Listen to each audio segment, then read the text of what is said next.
BRS BJP నేతల మధ్య dialogue war peaks కు చేరింది. తమ పార్టీ అధినేత కేసీఆర్ ను రాజకీయంగా ఎదుర్కోలేకనే తనపై కేటీఆర్ పై కాంగ్రెస్ బీజేపీ పార్టీలు కలిసి అక్రమ కేసులు పెడుతున్నాయంటూ బీఆర్ఎస్ ఎమ్మెల్సీ కల్వకుంట్ల కవిత చేసిన ఆరోపణలు అగ్ని రాజేశాయి.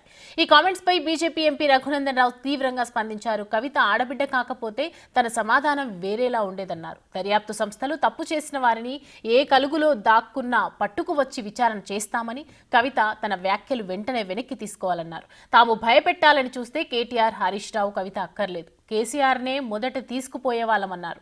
మీరంతా ఆల్రెడీ సచ్చిన పాములని, మీకు పాలు పోసినా నీళ్లు పోసినా వచ్చేదేమీ లేదు, నచ్చేది లేదంటూ తీవ్ర వ్యాఖ్యలు చేశారు ఆయన.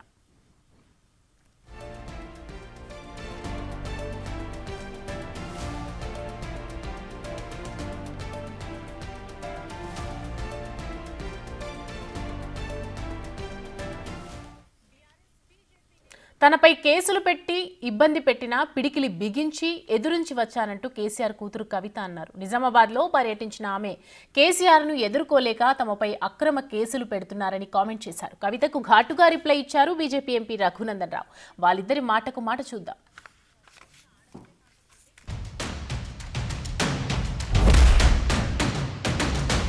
దేశంలో జరుగుతున్న పరిస్థితులు మీకు తెలుసు.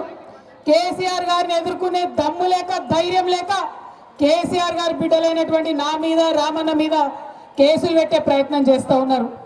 మాది భయపడే బ్లడ్ కాదు, భయపెట్టే బ్లడ్. అసలు ఎట్టి పరిస్థితుల్లో భయపడేదే లేదు. మేము తప్పు చేయలేదు కాబట్టి నా మీదైనా, రామన్న మీదైనా, కావాలంటే ఇంకెవరి మీద కేసు పెట్టుకున్నా బీఆర్ఎస్ నాయకులం నిప్పు కణికల్లాగా బయటకు వస్తామని చెప్పి ఈ సందర్భంగా తెలియజేస్తా ఉన్నా. భారతీయ జనతా పార్టీ, భారత ప్రభుత్వం ఎవరిని భయపట్టించేదో, ఎవరినో ఇల్లీగల్గా అరెస్ట్ చేసే కార్యక్రమాన్ని కొనసాగించేది. ఇన్వెస్టిగేటింగ్ ఏజెన్సీస్ తప్పు చేసినటువంటి వ్యక్తుల్ని ఏ కలుగులో దాక్కున్నా వెలికి తీసుకొస్తాయి, పట్టుకొస్తాయి, జ్యుడిషియల్ కస్టడీకి, రిమాండ్కి పంపిస్తాయి. తర్వాత ఏం చేయాలనేది న్యాయస్థానాలు చూస్తాయి. కాబట్టి సోదరి కవిత భారతీయ జనతా పార్టీ, కేంద్ర ప్రభుత్వం మమ్మల్ని భయపట్టియాలని చూస్తుంది అని చేసినటువంటి కామెంట్స్ని విత్డ్రా చేసుకుంటే గౌరవప్రదంగా ఉంటుంది అనేది ఈ సందర్భంగా తెలియజేస్తా ఉంది. అట్లా భయపట్టించేది ఉంటే కవితను, కేటీఆర్ను, హరీష్ను ఆలోచించాల్సిన అవసరం లేదు. తీసుకుపోతే కేసీఆర్ని కూడా తీసుకుపోయేటోళ్ళం అట్లా భయపట్టించాలనుకుంది. కాబట్టి తప్పుడు వ్యాఖ్యానాలు వద్దు. చేసిన తప్పుడు పనులకి బరాబరి శిక్ష పడుతుంది. పోలీసు వాళ్ళు కేసు పెడతారు, కోర్టులకు తీసుకుపోతారు.